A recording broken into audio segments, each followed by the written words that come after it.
Kaya bago tayo humusga, tanungin natin. Sigurado ba tayo na mas malinis ang puso natin kaysa kanila? At sigurado ba tayong aral ng simbahan ng mga larawan at imahe ay Diyos? O base lang yan sa turo ng inyong mga pastor para makapangakit ng inosenteng Katoliko upang aanib sa inyo? Madaling maghusga, di ba? Sabihin na lang na, sinasamba nila ang rebulto, at mag-quote ng Bible verse para suportahan ang argumento. Pero alam nyo ba? Wala pong turo ang simbahang Katoliko na sambahin ang mga rebulto at gawing Diyos ang mga imahe. Klaro po yan sa ating Apostles' Creed kung sino ang ating Diyos na sinasamba. Ang mga imahen, tulad ng poong Nazareno, ay paalala ng kabanalan ng Diyos, isang paraan upang itaas ang ating puso at isip sa Kanya. CCC 2132.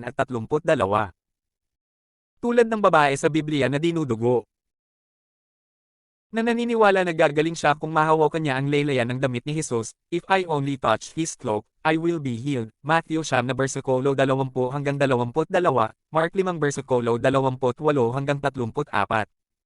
At anong nangyari? Gumaling siya. Hindi dahil sa damit, kundi dahil sa kanyang pananampalataya. Ganito rin ang mga debotong ito. Hindi sila sumasamba sa rebulto. Ang paghawak sa imahen ay sagisag ng kanilang pananampalataya, desperasyong puno ng pag-asa para sa kanilang mga dasal at pinagdadaanan.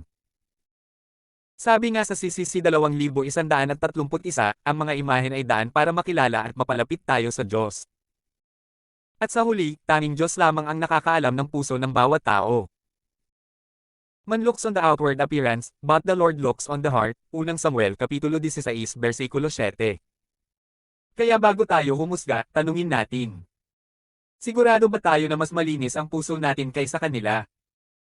At sigurado ba tayong aral ng simbahan ng mga larawan at imahe ay Diyos? O base lang yan sa turo ng inyong mga pastor para makapangakit ng inosenteng Katoliko upang aanib sa inyo?